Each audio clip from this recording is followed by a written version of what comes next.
Admiral Tae-Jin Kim stood on the bridge of Terra Shield, staring at the massive alien ship that had just appeared at the edge of Earth's solar system. The ship was huge, much bigger than anything humans had ever built. It was black and silver, with strange symbols glowing along its sides. Tae-Jin had been in the military for 20 years, but he had never seen anything like this. "Sir," said Lieutenant Hana Yu, her voice shaking slightly, "the alien ship is sending us a message." "Put it on the main screen," Tae-Jin ordered. The bridge went quiet as a tall, thin alien appeared on the screen. Its skin was blue-gray and it had 4 arms. Its eyes were large and black. When it spoke, its voice was cold and emotionless. "I am Ambassador Velthari of the Nexari Hegemony, speaking for the Galactic Council," the alien said. "We are here to inform the species called humans that you have broken galactic law.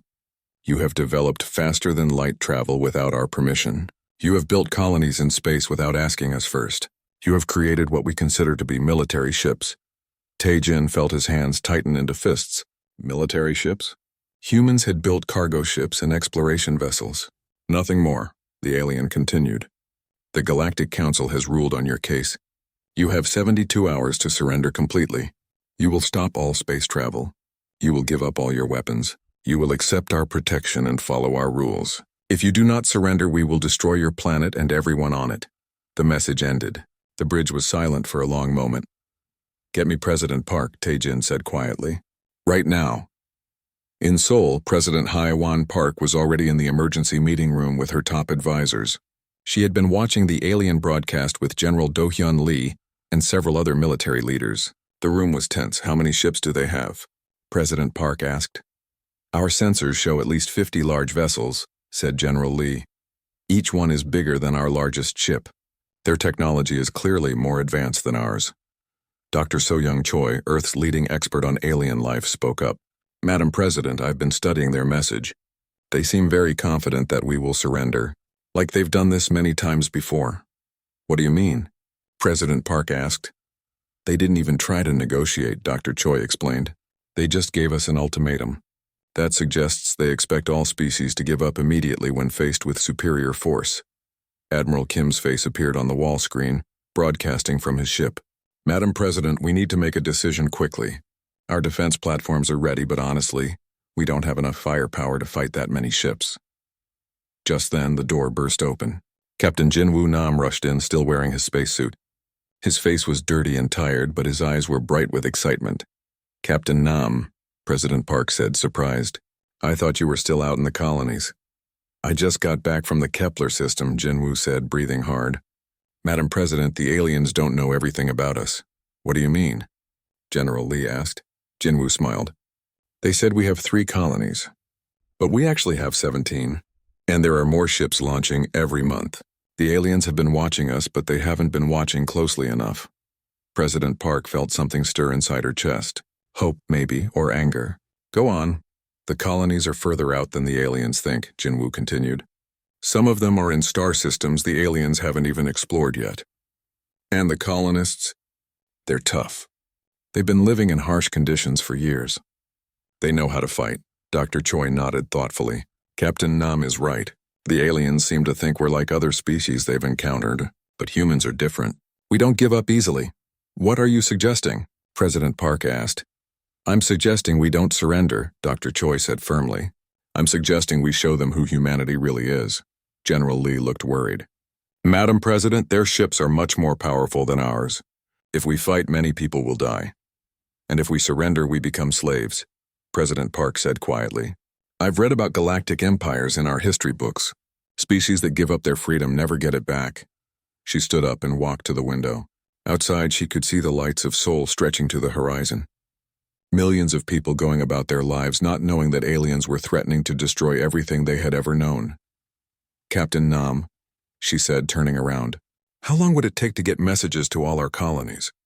"About 6 hours using our fastest communication ships," Jinwoo replied. "Do it. Tell them what's happening. Tell them to prepare for war." "Yes, ma'am," Jinwoo said and hurried out of the room. President Park looked at the faces around the table. These were good people, smart people, people who had dedicated their lives to protecting humanity. If anyone could find a way to win against impossible odds, it would be them. "Admiral Kim," she said to the screen. I want you to gather every ship we have. Cargo ships, passenger ships, research vessels, everything. If the aliens want to fight, we'll give them one. Madam President, Admiral Kim said slowly, are you sure about this? We're talking about going to war with an entire galactic empire. President Park smiled, and for the first time since the aliens had arrived, she felt confident. Admiral, humans have been fighting against bigger enemies for thousands of years. We've never been the strongest or the fastest, but we've always been the most stubborn. She walked over to the communication console. Get me a broadcast channel to the entire planet. A few minutes later, President Park was looking into cameras that would carry her words to every human on Earth. She thought about what the alien had said. Surrender or die. Give up or be destroyed, my fellow humans, she began. Today, aliens came to our solar system. They told us to surrender. They said we had broken their laws by exploring space and building colonies. They want us to give up our freedom and become their slaves. She paused, letting her words sink in. The aliens seem to think they know us. They think we'll be scared of their big ships and advanced technology. They think we'll give up without a fight like apparently every other species has done. She smiled. They're wrong. We're humans. We don't surrender. We don't give up. And we certainly don't bow down to bullies no matter how big their ships are. The broadcast ended. Around the world, humans looked up at the sky and made their choice. They chose to fight. 24 hours had passed since the aliens gave their ultimatum. Ambassador Velthari stood on the bridge of his massive ship, waiting for Earth's surrender message. In his 10,000 years of service to the Galactic Council, he had never seen a species last this long. Hosts surrendered within 6 hours. Sir, said one of his officers, we're receiving a transmission from the human colonies. Finally, Velthari said, put it on screen. But what appeared on the screen was not what he expected. Instead of a frightened human leader begging for mercy, he saw a middle-aged human man with grease stains on his clothes and a big smile on his face. Hello there, alien friends, said Captain Wu Jin Sung from the bridge of his cargo ship. Iron Will. I'm Captain Sung, and I just wanted to let you know something. Behind Sung, alarms were blaring. Velthari could see other humans running around preparing for something. You see, Sung continued, still smiling, you made a mistake. You thought humans would be scared of you. But here's the thing about humans. We've been dealing with bullies for a very long time. Suddenly, the view shook as something hit Sung's ship. Velthari realized that his patrol ships had found the human vessel and were boarding it. Oh, looks like your boys found us, Sung said, laughing. That's okay. We were expecting you. On the screen, Velthari watched as armored Nexari soldiers broke through the human ship's hull. They were expecting to find frightened humans hiding in corners. Instead, they found Captain Sung and his crew waiting for them with improvised weapons and big grins. You know what the funny thing is? Sung said as plasma fire erupted behind him. We're just a cargo ship. Wait until you meet our military. The transmission cut to static as Sung's ship exploded. Velthari stared at the empty screen, confused. The human had destroyed his own ship rather than surrender, and he had been laughing while he did it. Sir, said another officer, we're getting reports from across human space. The colonies are not surrendering. They're fighting back. On New Terra, Governor Mira Yang stood in the colony's command center, watching the scanner displays. 3 alien ships were approaching the planet, probably expecting to land and take control without resistance. How many people do we have? She asked her deputy. About 50,000 colonists, he replied. Most of them are farmers and miners. We have maybe 100 security officers. And how many weapons? Not many. Some plasma rifles, a few small defense guns. Nothing that could hurt those alien ships, Mira smiled. Then we'll have to be creative. She turned to the colony's chief engineer, Dongmin Kang. Dongmin, can you turn our mining equipment into weapons? Dongmin's eyes lit up. Governor, I've been wanting to try that for years. Our plasma miners could punch holes through those alien ships if we can get close enough. Good. Start converting them. Everyone else, spread the word. We're not giving up our home without a fight. Back on Earth, Admiral Taejin Kim was revealing humanity's biggest secret to the alien fleet. For decades, paranoid human engineers had been building ships designed for one specific purpose, fighting enemies with better technology. These ships were small and fast. They didn't look dangerous. In fact, they were designed to look like space junk when their engines were off. They had been hidden throughout the asteroid belt for years, waiting for exactly this moment. Admiral, said Lieutenant Hana Yu, all Ghost Fleet units are reporting ready. How many ships do we have? Taejin asked. 237, sir, all equipped with the new stealth systems and rapid-fire plasma cannons. Taejin nodded. The Ghost Fleet ships were much smaller than the alien vessels, but they were built by humans who understood something the aliens apparently didn't. Sometimes the best way to kill a giant is with 1,000 small cuts. Dr. So-Young Choi was working frantically in her laboratory, analyzing the alien communications they had intercepted. What she found made her blood run cold. President Park, she said over the comm system, I need to speak with you immediately. A few minutes later, President Park's face appeared on Dr. Choi's screen. What did you find, Doctor? The Galactic Council isn't what they claim to be, Dr. Choi said. I've been studying their communications and I've found records going back thousands of years. They're not peacekeepers. They're conquerors.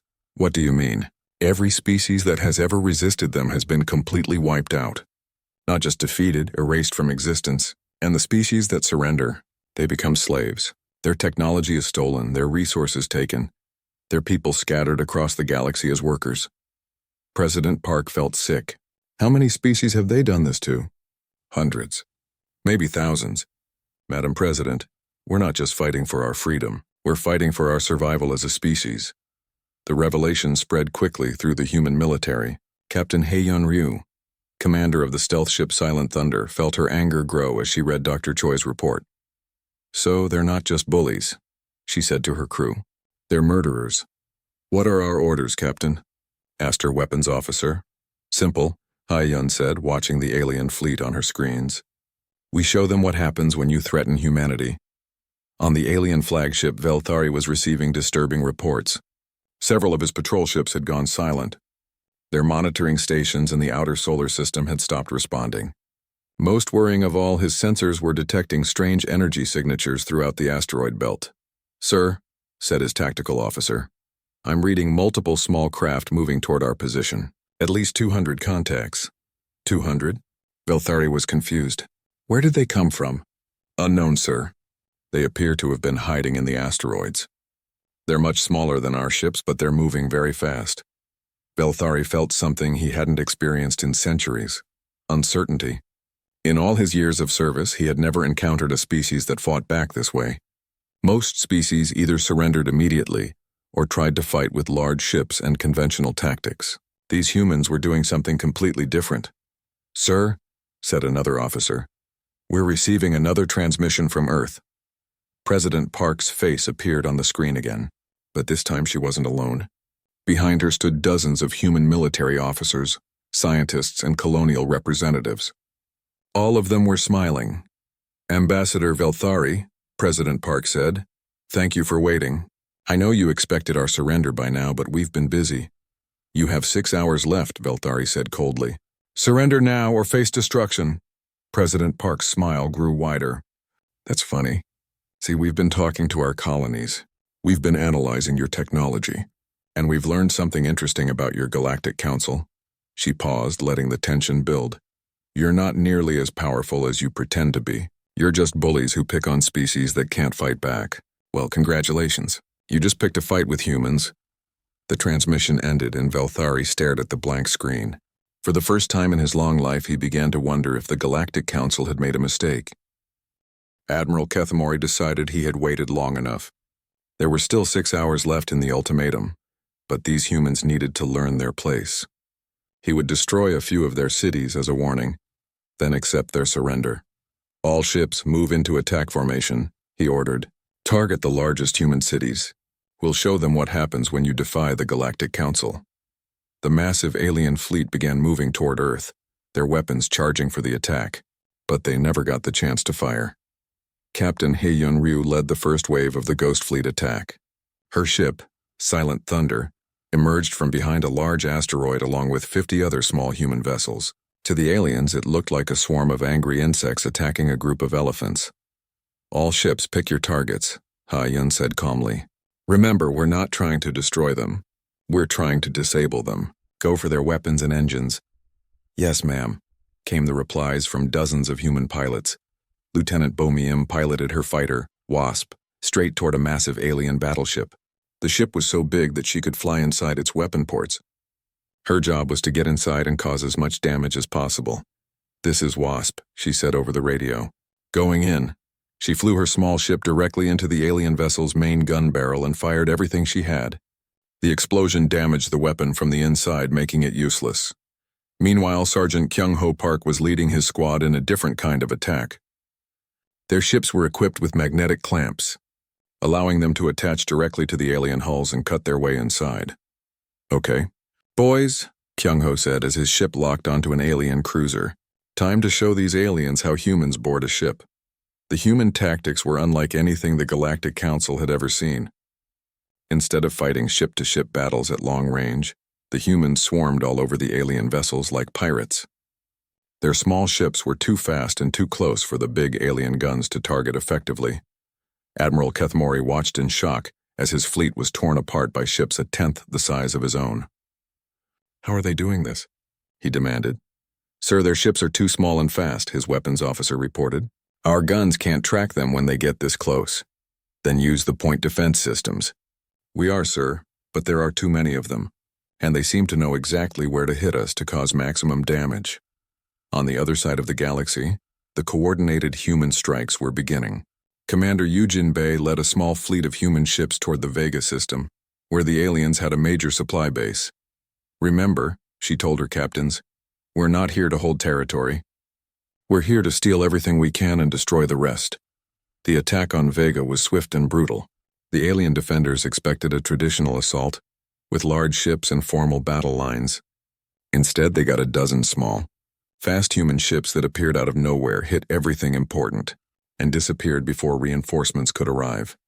Captain Seok Jin-oh was leading a different kind of mission. His team of Marines had captured an alien research station in the Altair system. Their job was to steal alien technology and prisoners for interrogation. "Remember," he told his men as they prepared to board the alien station, "we need prisoners alive. Dr. Choi wants to know how their technology works." The assault was quick and efficient. The aliens had never faced human Marines before, and were unprepared for their speed and aggression. Within an hour, the station was in human hands, along with dozens of alien prisoners and vast amounts of research data. Back at Earth, Dr. So-Young Choi was analyzing the captured information as fast as it came in. What she discovered made her excited and angry at the same time. "President Park," she called urgently, "you need to see this." President Park hurried to Dr. Choi's laboratory, where the scientist was reviewing alien technical manuals. "What did you find?" President Park asked. "Their technology isn't as advanced as we thought," Dr. Choi said. "Look at this. These are the schematics for their weapon systems. They're actually quite simple. Powerful, yes, but simple." She pulled up another screen. "And look at this. Their ship designs haven't changed in over 1,000 years. They're not innovating anymore. They're just using the same old designs over and over. What does that mean for us?" "It means they've gotten lazy," Dr. Choi said with a smile. "They've been winning so easily for so long that they've stopped trying to improve. But humans, we never stop improving." She was right. Even as the battle raged around Earth, human engineers were working frantically to adapt and improve their weapons. Chief designer Changmin Nam had already figured out how to modify human plasma cannons to penetrate alien shields. "The trick," he explained to his team, "is that their shields are designed to stop energy weapons from a long distance. But if you get close enough and hit them with multiple small blasts instead of one big one, you can overload their systems." The information was immediately transmitted to all human ships.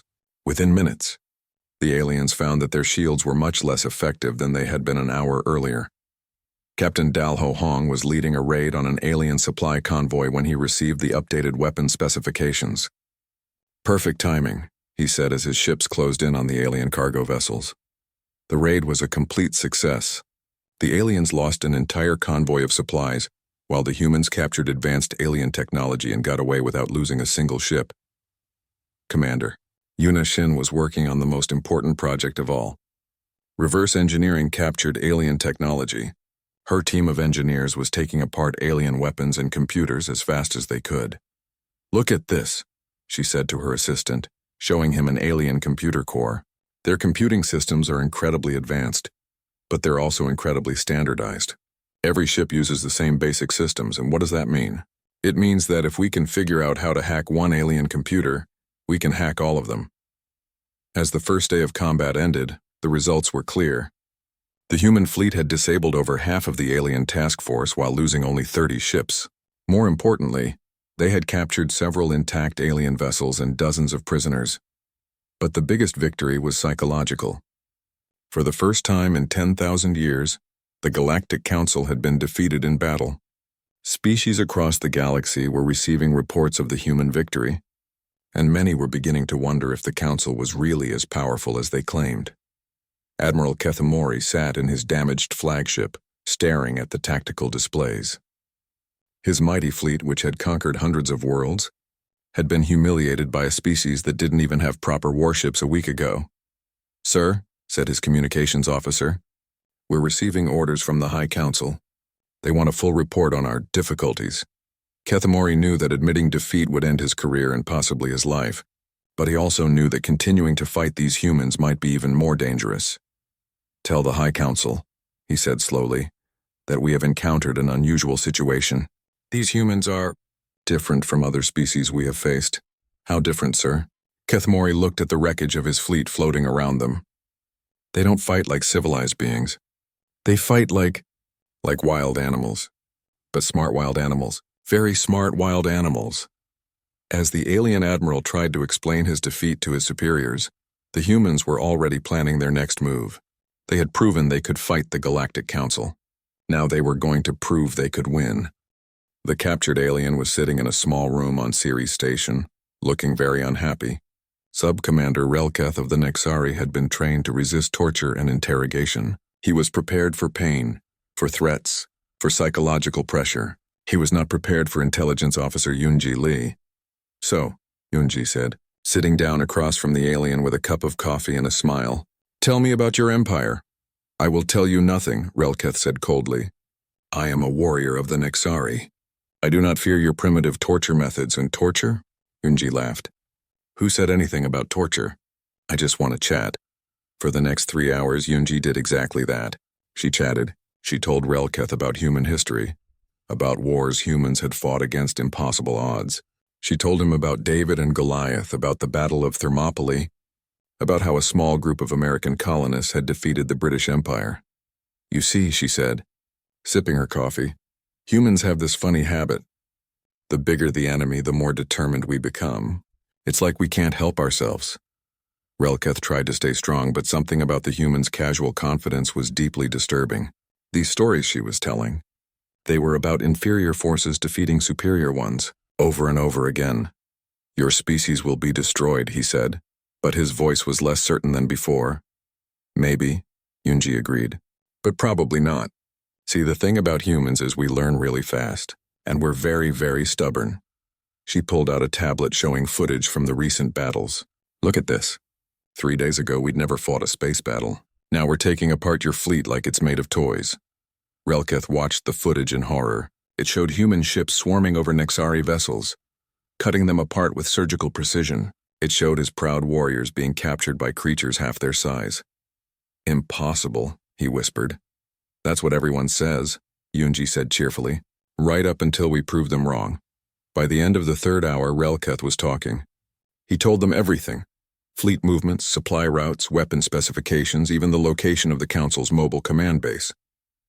When Yunji finally left the room, she had enough intelligence to change the course of the war. President Park read the intelligence report with growing excitement. "Are you sure about this information?" "Completely sure," Yunji replied. "The alien is broken. He believes we're going to win, so he's trying to get on our good side before it's too late. Then we move to the next phase," President Park said. "Get me Admiral Kim." Admiral Tae-Jin Kim had been preparing for this moment. 50 of humanity's best ships, including his new flagship Retribution under Captain Yeon-suk Kang, were ready to take the fight directly to the alien leadership. "Our target is the Tau Ceti system," he told his captains. "The aliens have a major command post there, and according to our intelligence, Admiral Kethamori himself is there trying to regroup his forces." Captain Yeon-suk Kang studied the tactical data. "Sir, we'll be outnumbered 10-1. "Good," Admiral Kim said with a grin.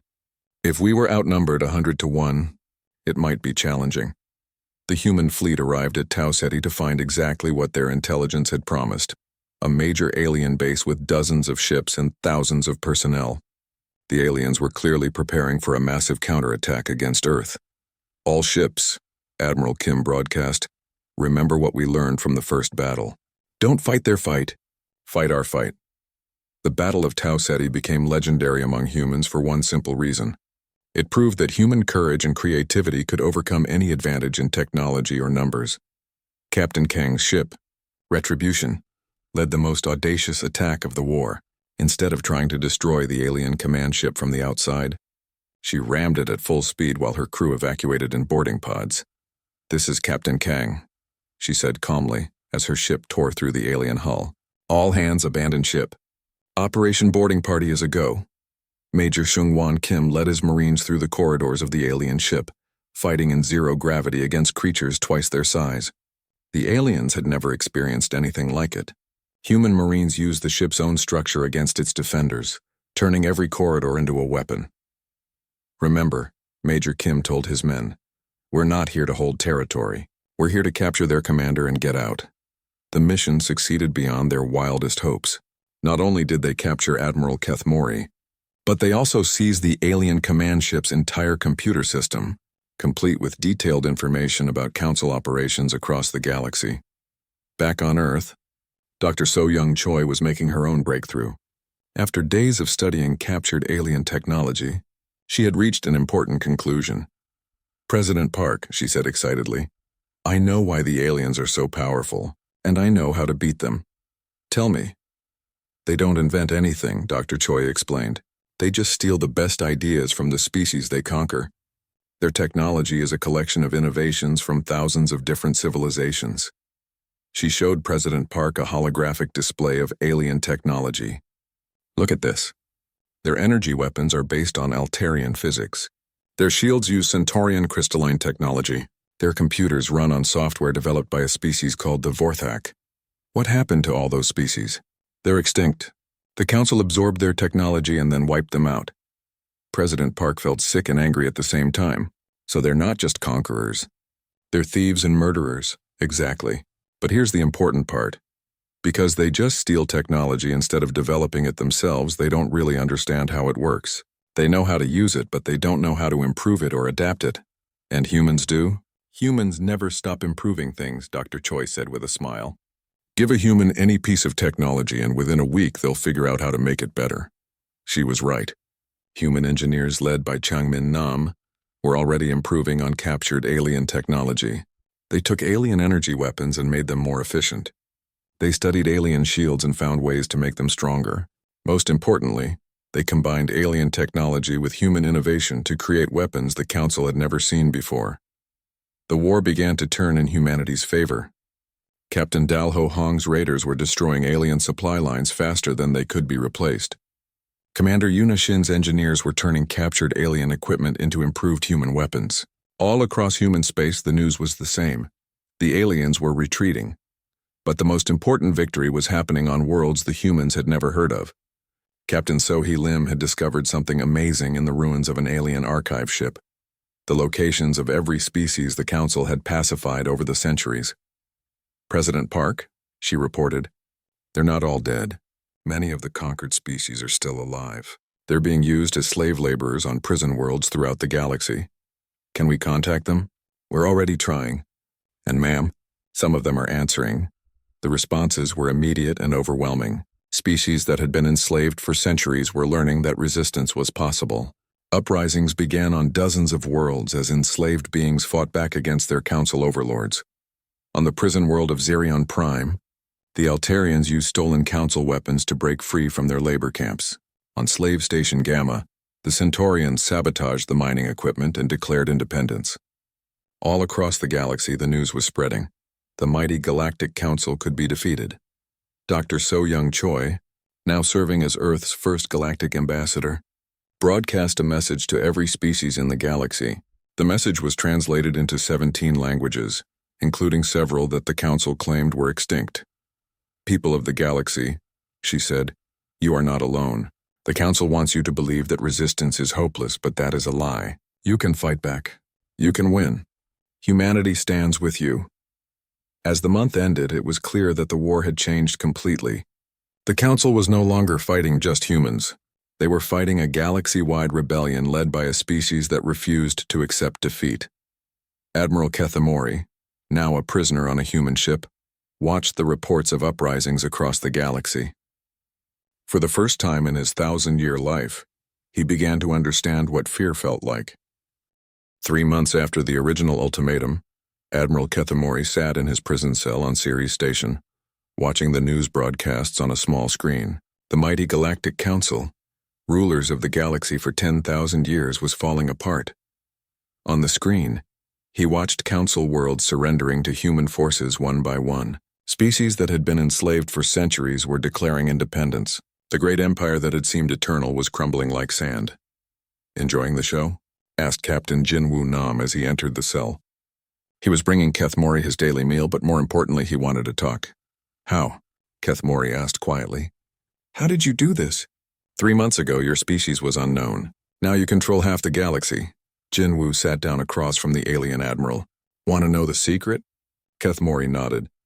"We didn't try to conquer the galaxy," Jinwoo said. "We tried to free it." The turning point in the war had come when Captain Sohee Lim made her most important discovery.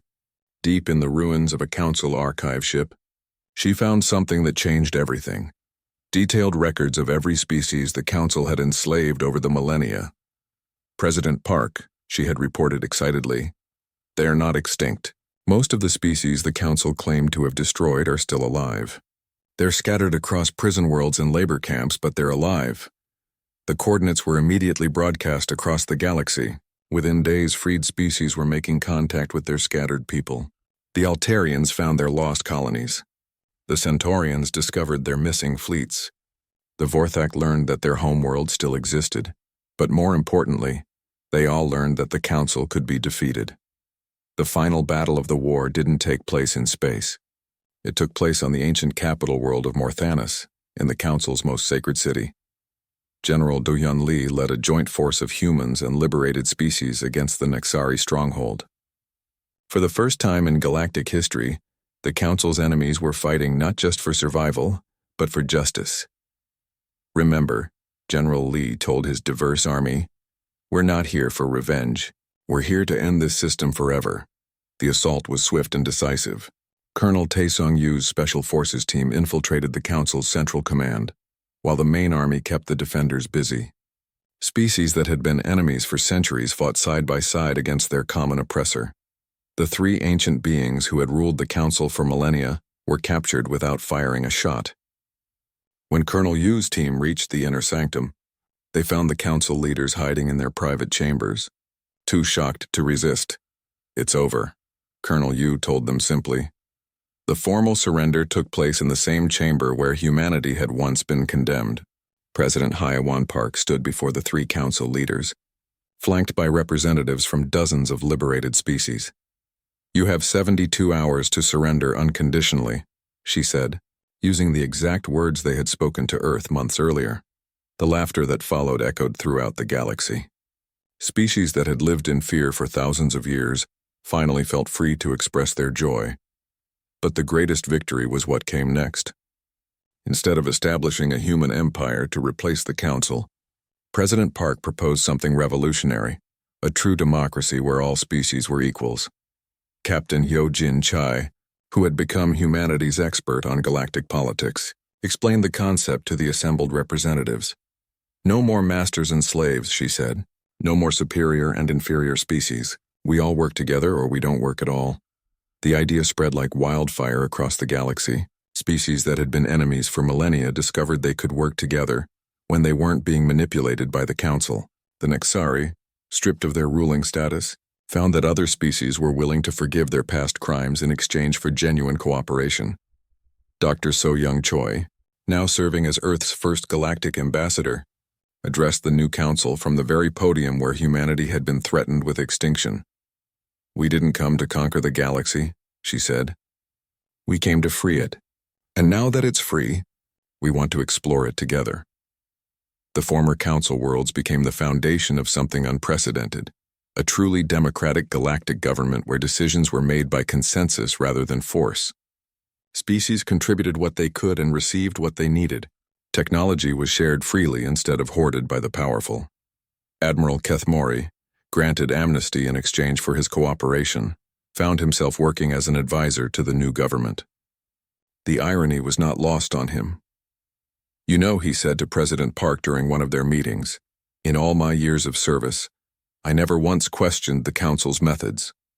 We told ourselves we were bringing order to the galaxy, but really we were just stealing and destroying. The important thing," President Park replied, "is that you're helping to build something better now." The transformation wasn't easy. Some species struggled with the concept of equality. After centuries of slavery or domination, others had difficulty trusting former enemies. But gradually, with human persistence and the shared experience of liberation, the new galactic civilization began to take shape. Captain Wu Jin Sung, the cargo hauler who had laughed in the face of the Council's ultimatum, found himself commanding a mixed-species exploration fleet. His second-in-command was a former Nexari officer who had defected during the war. "Never thought I'd be taking orders from a human cargo pilot," the Nexari said with what passed for a smile among his species. "Never thought I'd be giving orders to an alien admiral," Sung replied. "But here we are." The final scene of the Great Transformation took place at the edge of the galaxy, where Captain Sung's grandson, Jihan Sung, took command of the exploration vessel New Dawn. His crew was a mixture of humans and former Council subjects, all working together to explore the unknown regions beyond the galactic rim. "What do you think we'll find out there?" asked his navigator, a young Altarian named Vexhai. "I don't know," Jihun replied, looking at the stars ahead. "But whatever it is, we'll face it together." Behind them, the old order continued to crumble while the new one grew stronger. The galaxy that had once lived in fear now buzzed with activity, as species that had been separated for millennia renewed old friendships and formed new alliances. On Earth, in a small office in Seoul, President Park received daily reports from across the galaxy. Worlds were rebuilding, populations were growing, art and science were flourishing as species shared their knowledge freely. "Madam President," said her aide, "the latest reports show that galactic trade is up 300% from pre-war levels. Scientific collaboration has increased by even more, and we haven't had a single interspecies conflict in over a month." President Park smiled. "And to think, all of this started because some aliens told us to surrender. What should I tell the reporters who want to know the secret of our success?" President Park thought for a moment. "Tell them the truth. When the galaxy demanded humanity's surrender, we just laughed. And then we showed them what free people can accomplish when they work together." As the years passed, the story of humanity's war against the Galactic Council became legend. But it wasn't remembered as a story of conquest or revenge. It was remembered as the story of how laughter conquered fear, how cooperation defeated oppression, and how a species that refused to surrender gave the galaxy its freedom. The Council had demanded Earth's surrender. Instead, humanity gave the galaxy something far more valuable: hope for a better future where all beings could live free among the stars.